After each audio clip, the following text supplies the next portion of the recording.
Créer des jeux de cartes et les commercialiser, c'était le rêve de Christopher, un rêve qui s'est matérialisé grâce en partie au soutien financier de sa famille et de ses amis. Et dès sa sortie, son jeu Sentinel of the Multiverse fait des adeptes. Rapidement, on a eu des fans qui nous disaient qu'ils aimeraient bien qu'on se développe. Se développer, oui, mais difficile sans apport financier des banques, à moins d'avoir recours à Internet.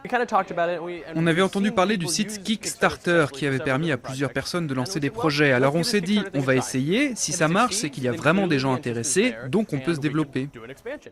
Kickstarter est l'un des plus grands sites de financement de particulier à particulier. Ils permettent à n'importe quel entrepreneur avec une idée de faire appel aux dons. Et pour Christopher, la générosité des internautes a fonctionné.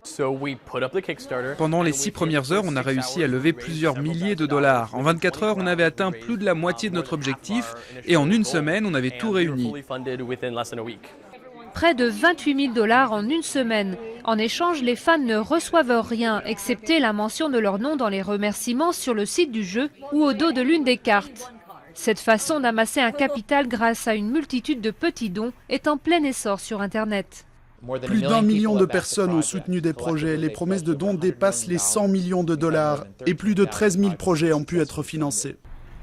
Le financement peer-to-peer s'est beaucoup développé pendant la crise économique qui a rendu l'accès à l'emprunt difficile. Loin de remplacer le système traditionnel, il a permis à la source de créativité de ne jamais tarir et à l'économie de continuer de bourgeonner.